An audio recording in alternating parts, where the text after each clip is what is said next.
Investir dans une colocation, est-ce qu'il vaut mieux choisir une maison ou un appartement?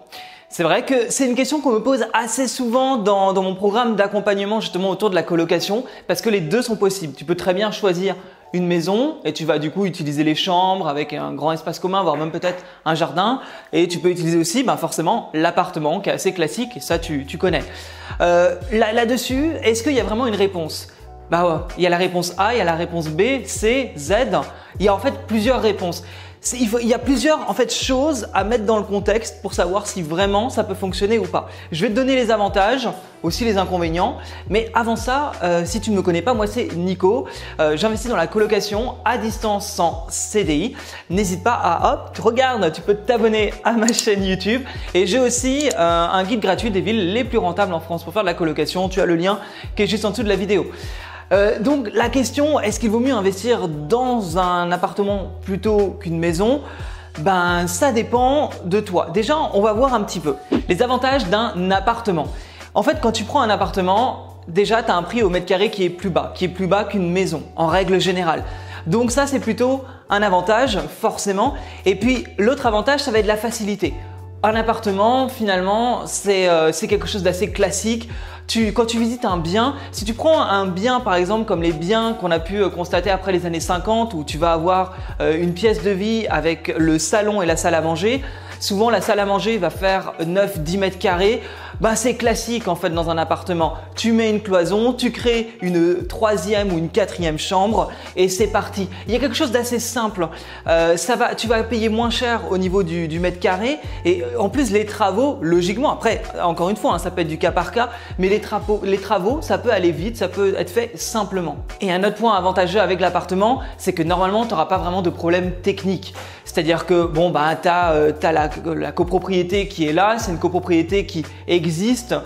C'est vraiment toi, tu achètes ta partie dans la copropriété, tu en fais ton appartement. Mais voilà, il suffit par exemple que même tu aies du chauffage collectif, tu n'as pas grand chose à gérer. C'est un peu l'avantage, c'est que les appartements, on ne va pas forcément y trouver de grandes problématiques. Sauf si tu achètes un plateau, sauf si tu achètes, un immeuble, bref, tu peux partir. Je veux dire là-dessus, là je vais pas te faire un cours sur quel bien exactement, mais je veux dire en termes normalement d'appartement ou maison, l'appartement c'est plus simple. Concernant la maison, quels sont les avantages? Écoute, la maison, c'est assez drôle parce que c'est un peu, c'est en parallèle avec l'avantage de l'appartement, c'est que là tu n'auras pas de copropriété. Donc la maison, tu vas avoir la liberté de faire ce que tu veux. La copropriété peut rassurer quelqu'un qui débute parce que du coup, tu achètes vraiment ta part, comme on l'a vu. Donc il y a un côté peut-être plus rassurant. Tu payes tes charges de copropriété, tu n'es pas seul. Et puis tu as moins de risques. S'il y a une toiture à réparer, tu as moins de risques à ce niveau-là puisque ça va être divisé. Le prix de la réparation de la toiture va être divisé par tous les copropriétaires. La maison, tu es tout seul. Mais à côté de ça, tu ne payes pas de charges de copropriété. Tu es totalement libre et c'est plutôt intéressant aussi d'avoir cette liberté. Comme pour les travaux. Alors les travaux, ça peut être justement plus technique, plus compliqué parce qu'une vieille maison, t'imagines un peu la vieille maison où oui, tu vas avoir une charpente. Imagine que tu as envie de faire des chambres dans le grenier par exemple. C'est quelque chose qui peut être assez commun dans une maison en y mettant un Velux, maintenant en y mettant même une salle de bain. Tout ça, ça va être des travaux qui vont être plus grands. Normalement, la facture des travaux dans une maison est forcément plus élevée que dans un appartement. Donc, tu as plus de liberté au niveau des travaux. Tu fais ce que tu veux. Tu peux métamorphoser la maison pour en faire une coloc de dingue. Par contre, à côté de ça, ça demande beaucoup plus de travail. Avec une maison, tu as la possibilité d'avoir un jardin. Donc ça, c'est plutôt pas mal, surtout après tout l'épisode Covid, etc. J'ai envie de te dire qu'aujourd'hui, le fait d'avoir un jardin est une plus-value dans les biens immobiliers, comme d'avoir une terrasse. Donc ça, c'est plutôt intéressant. Tu peux te permettre d'avoir une grande pièce de vie avec un beau jardin. Il y a plus de confort aussi pour les locataires. Et puis, la maison, alors… La maison, j'allais dire, il y a un côté où ça peut être plus patrimonial. C'est-à-dire qu'avoir une maison, ça peut prendre de la valeur, surtout si c'est une maison qui se trouve dans un centre-ville, une maison de ville ou proche vraiment des universités. Bah, c'est vrai que la maison, ça peut être plus patrimonial.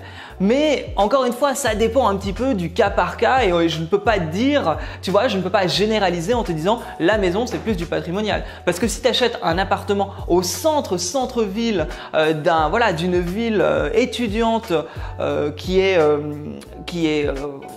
très vivante, ben ça peut être un appartement ultra patrimonial aussi. Donc l'un dans l'autre, ça se discute. La maison est un super deal si ça se présente. C'est-à-dire que je dis souvent aux personnes que j'accompagne, si tu trouves une maison, ne te dis pas c'est une maison, je peux pas faire de colocation. Non, ça peut être vraiment un super deal. Mais le problème d'une maison, c'est que la plupart du temps, ça va être plus cher. Bah, c'est logique en même temps. J'ai envie de te dire que investir dans un appartement de 80 mètres carrés contre investir dans une maison individuelle de 80, 90, 100 mètres carrés, ben tu vas payer aussi le côté individuel, liberté d'avoir de ne pas être en copropriété. Et donc forcément, quand tu commences à aller sur des maisons, la plupart du temps, quand je fais les calculs, on peut perdre en rentabilité. Ça, c'est quand même quelque chose qu'il faut mettre en compte parce que d'autant plus que les travaux peuvent être aussi beaucoup plus élevés. Donc, il faut vraiment savoir bien calculer sa rentabilité pour pouvoir partir sur une maison.